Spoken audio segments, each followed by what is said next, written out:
Hello students, welcome to UGC APG Pathshala. I am Aslam Mahmood, formerly professor from Jawaharlal Nehru University. We will be discussing today the introduction to statistical methods of analysis in geography. Quantification is a mean to bring precision in any scientific inquiry. Its use in geography has given new dimensions to geographic research and has played a significant role in the development of this subject. Quantification is an approach in the observation of a phenomenon. We can observe a phenomena qualitatively as well as quantitatively, whereas research mostly concludes in qualitative terms. Quantification helps us in arriving at these conclusions objectively. There are two main approaches in quantitative analysis. Number one, mathematical. Number two, statistical.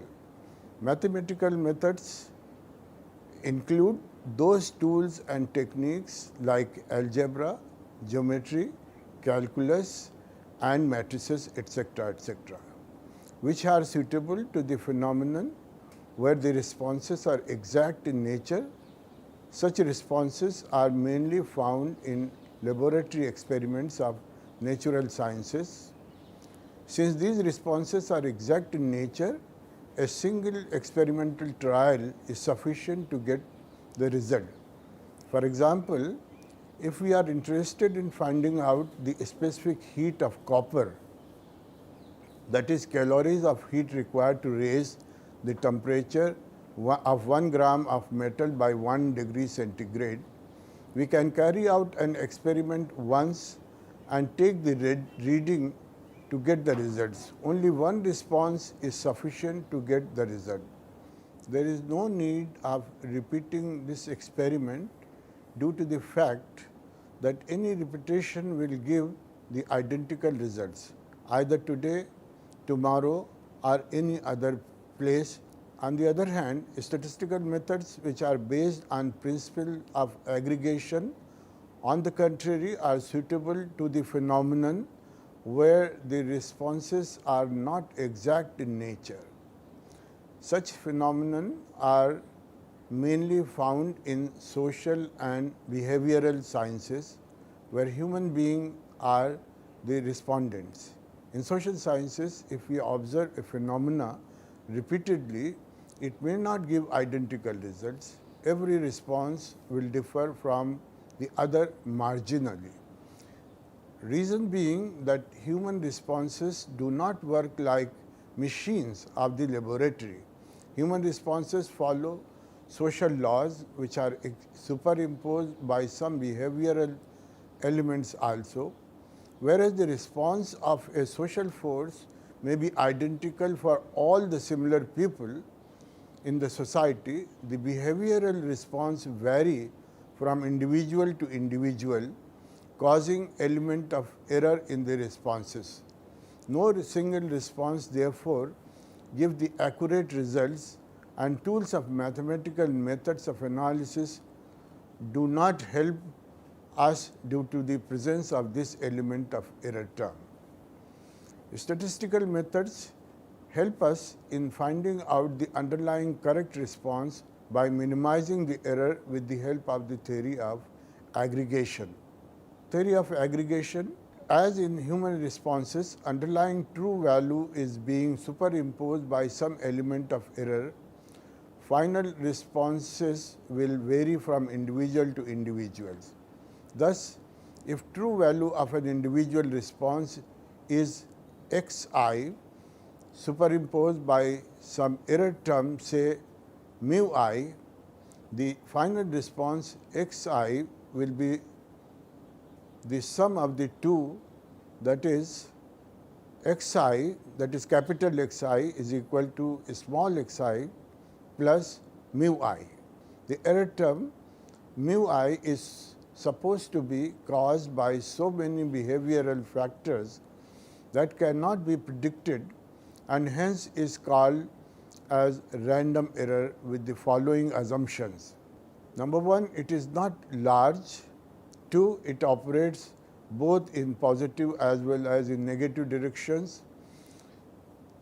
Three, positive and negative values have equal probability. With the above assumptions about the random error, it is possible to minimize it by the method of internal cancellation. If we take a sum of say 10 such responses, total of which will retain true response, but some of the minus values of the error term will cancel the plus values internally. The sum of these values will therefore carry only the balance amount of error. If we divide this sum by 10, the average value will be much closer to the true response than any individual response value. Aggregation will thus minimize the error effect substantially through internal cancellation of error.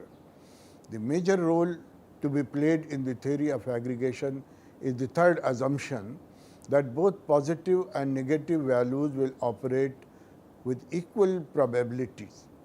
This is possible only when we have larger amount of responses. For example, we know that probability of head and tail in a single throw of a coin is 0.5. That is, if a coin is tossed n number of times, half of the time it will give head and half of the time tail. Does this mean that if a coin is tossed twice, we will get one head and one tail? Certainly not. It is quite possible that in both the cases we may get heads or tails. Then what is the meaning of the probability? In fact, the probability starts working when the number of trial, that is n, are large. That is, if we toss the coin large number of times, then we will have half the times head and half the times tail. The probability will become stronger as the size of the number of responses will increase. The same principle will apply to social responses as well.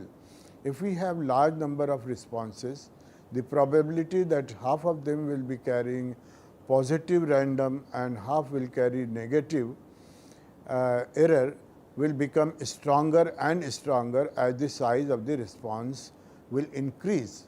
When the quantitative responses carry the effect of random error, we can minimize the effect with the help of various statistical techniques using the principle of aggregation. We collect as many responses as are possible and extract the true value of the response by subjecting it to various methods of statistical analysis depending on the problem. These quantitative responses are known as data. Thus, for any statistical analysis, following points will become evident. Number one, data is the basic prerequisite for any statistical analysis. Two, for effective aggregation of data, the number of observations should be sufficiently large. Larger is the size of the data, more reliable are the conclusions. Although there is no hard and fast rule about the minimum number of observations for any statistical analysis, generally less than 7 or 8 number of observations is not a desirable for any statistical analysis. Analyzing less than 7 or 8 number of observations, one should go for descriptive analysis rather than statistical.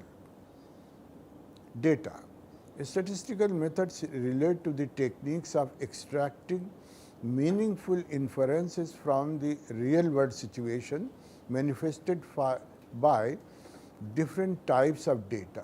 The data collected from the field is subjected to various types of tools of analysis to derive the required inference. The required data is collected either through the primary source or from the secondary source. Secondary source of data is the data collected by different agencies for some general purpose and may serve only partially to any specific research. Data from the secondary sources may be government reports, data published by official agencies such as telephone department, tax department, municipalities, etc. A secondary data therefore seldom serve the purpose of any specific research.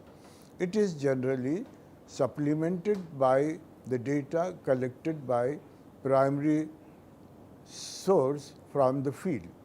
For any field research, data is collected either by census enumeration or through sample surveys.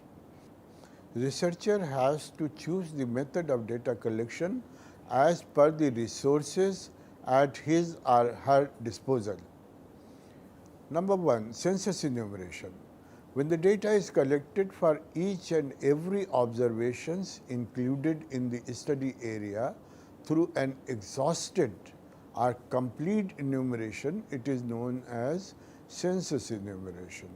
Census enumeration is a big exercise and requires considerable preparation. It requires a huge manpower to conduct a census and is equally costly also. Census enumerations are therefore conducted by the governments only in most of the cases.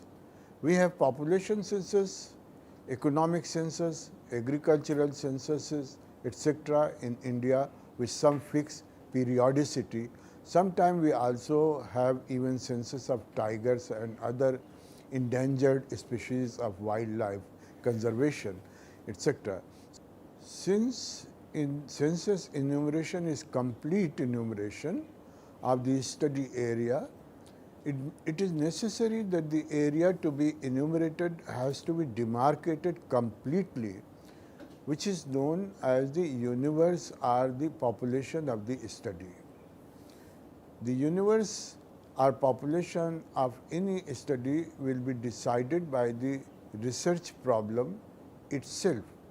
For example, if the research study is concerned about household study of the tribal population living in Rajasthan, all the tribal households in Rajasthan will form the universe of the study.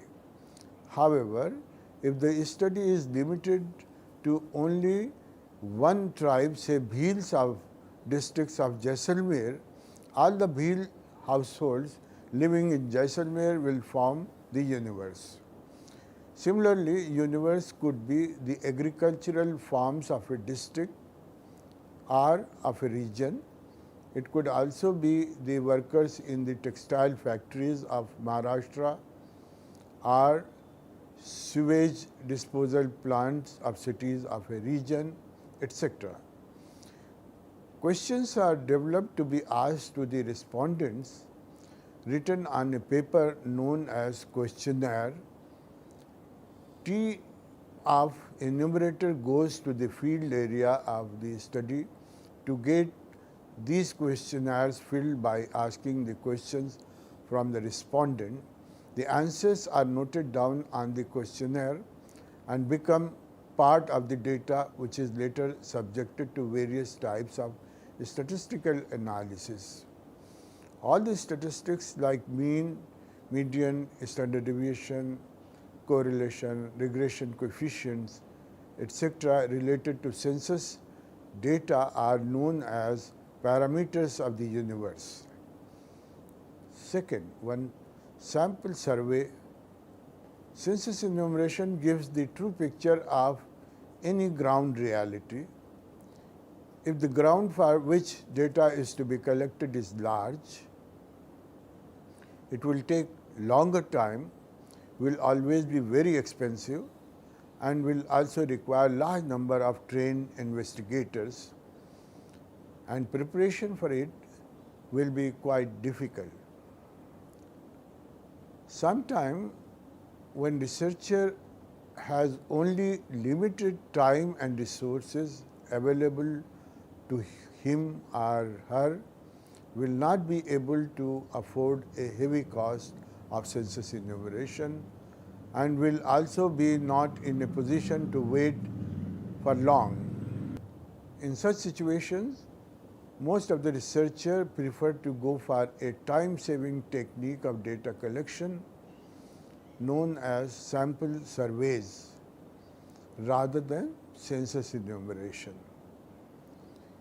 In a sample survey, instead of examining the ground situation for whole area, only a group of some representative observations known as sample are selected with the hope that a real ground situation will be fairly well represented by the selected representative samples. The values like mean, median, standard deviations, regression coefficients, etc.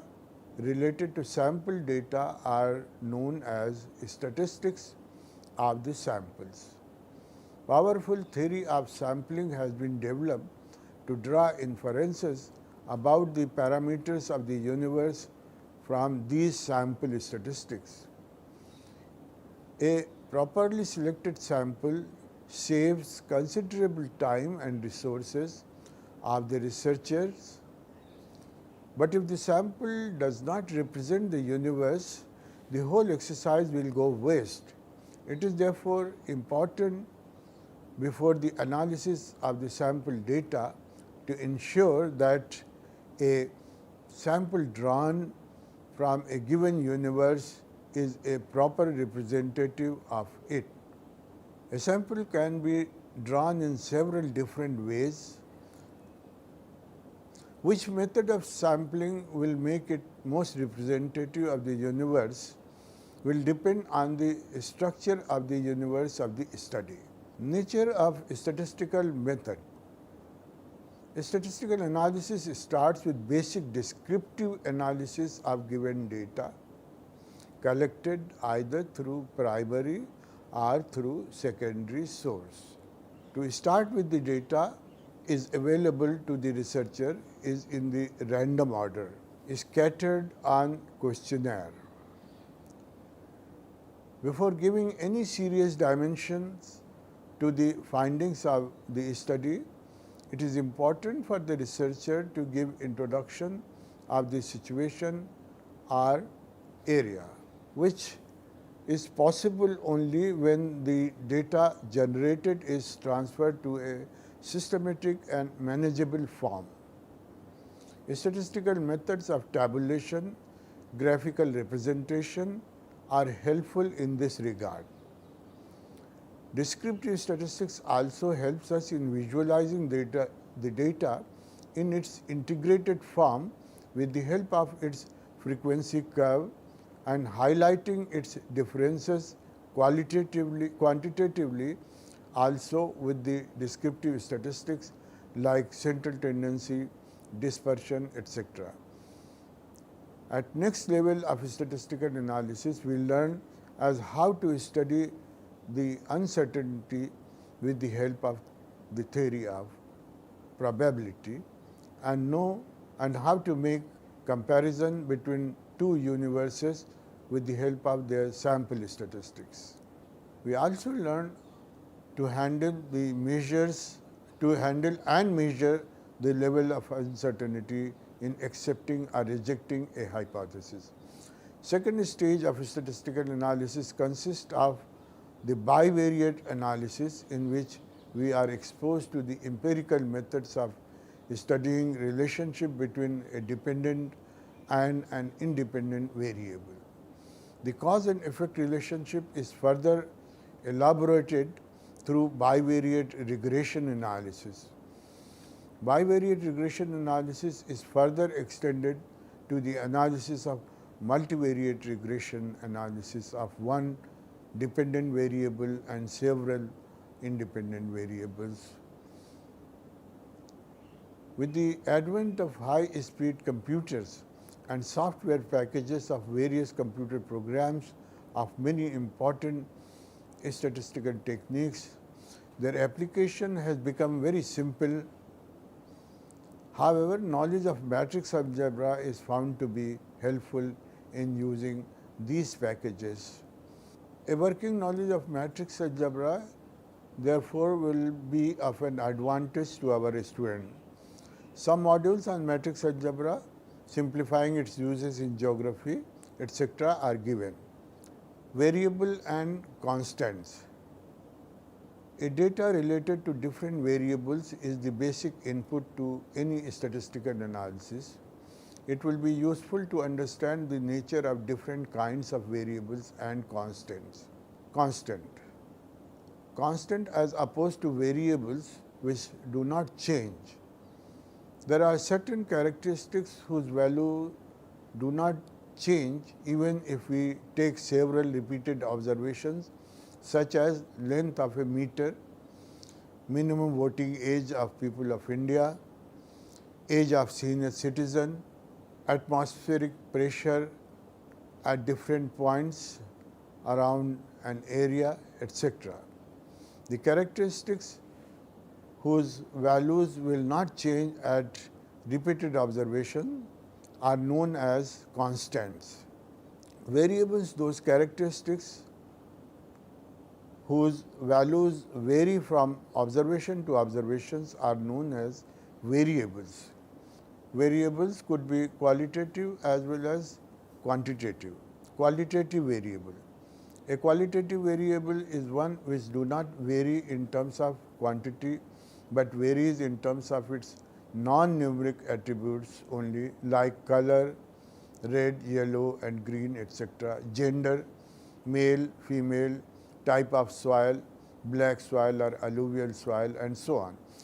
Some of the qualitative variables could be in ordered form also, like small and big, good and bad, developed and underdeveloped, and so on. Dummy variables, values of the qualitative variables which are not amenable to numerical manipulations. Some of the qualitative variables which are dichotomous in nature, assuming the value of either 0 or 1, are known as dummy variable, which can be subjected to limited mathematical manipulations also. A dummy variable will assume the value as 1 if the characteristic is present and 0 if it is absent. For a trichotomous also, with some adjustment, dummy variables can be generated. Quantitative variables. Quantitative variables are those whose different values are given in definite quantitative magnitude, like income of individuals, agricultural production, the rainfall, number of floods in a year, number of hospitals in a region, etc. Quantitative variables are measured on interval or ratio scales. Both. Quantitative variables could be continuous as well as discontinuous. Continuous variables are those which can be measured in fractions also, like rainfall, area and production of districts, etc. A discontinuous variable is one whose values are found in integers only, like number of floods in a year, number of colleges, hospitals and towns, etc. The variables could be absolute variable as well as derived variables. An absolute variable is a variable whose values may relate to units of different sizes, like several districts of different sizes. In such cases, even if there is no real correlation, the absolute values of these characteristics will show very high correlation, as districts of larger areas will have larger values and districts of smaller areas will have smaller values of all these characteristics. This spurious correlation has to be controlled by describing the variables per unit of area through derived variables. Derived variables are indicators. Some other characteristics, however, which are standardized, cannot be measured simply by an absolute variable. For example, agriculture productivity, levels of literacy, levels of urbanization of an area. gender discrimination, force of mortality, levels of fertility and human development, etc. We can measure absolute agriculture production for districts of different sizes, but it will not indicate agricultural productivity of the area, as apart from effect of soil fertility, the districts of larger area will give larger agriculture production in comparison to districts of smaller size. To remove the area effect, however, we can derive a new variable as an indicator of agricultural productivity of the soil through dividing agricultural production by size of the area, that is agriculture productivity per unit of cropped area. Similarly, the other characteristics of complex nature can also be measured by deriving a new variable indicating the required characteristics. Such derived variables are known as indicators of different characteristics. Usually, a statistical analysis is not carried out by taking the values of the absolute variable. Instead, we take the values of a carefully designed indicator. Derived variables are worked out by working out a ratio, rate, or by a combination of different operations such as human development index or cost of living index number, or by construction of any other complex composite index like principal component, scores, etc. Indicators derived as ratios.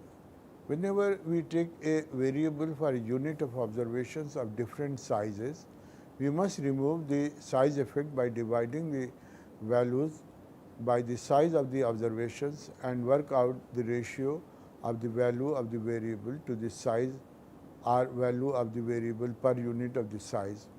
The size could be the area, total population, or a section of the population, etc. In ratios, both numerators and denominators are different. One does not include the other. Examples of some commonly used ratios: density of population, that is density per unit, population per unit area; agriculture productivity of land; agriculture productivity of labor; dependency ratio; urban-rural ratios; sex ratio; child-woman ratio. Indicators derived as rates are percentages. Sometimes the observations are divided into subcategories and a researcher may be interested in the strength of each one of them in relation to total.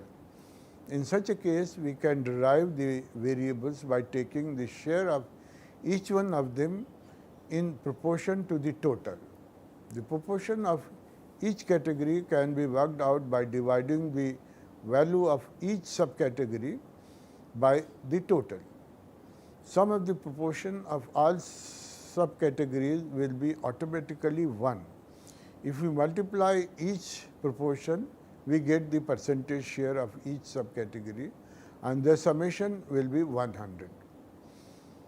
In proportions or percentages, the value of the denominator includes the value of the numerator in such a way that sum of all the values of the numerator is equal to the total which goes to the denominator. Some of the common indicators of proportions or percentages are as given below. Percentages of urban population to total population, percentage of area under different crops to total cropped area, percentage of literate population to total population, crude birth rate, crude death rate, population growth rate, infant mortality rate, etc., etc. Friends, I have explained you the basics of quantitative methods in geographical research. Before we really enter into a in-depth analysis of different problems of geography, a basic understanding of the points I have discussed today will be very helpful in not only understanding the philosophy of the methods, but also help us in making a better use of quantitative methods in geographical research. I hope you have enjoyed my presentation, and thank you very much for listening.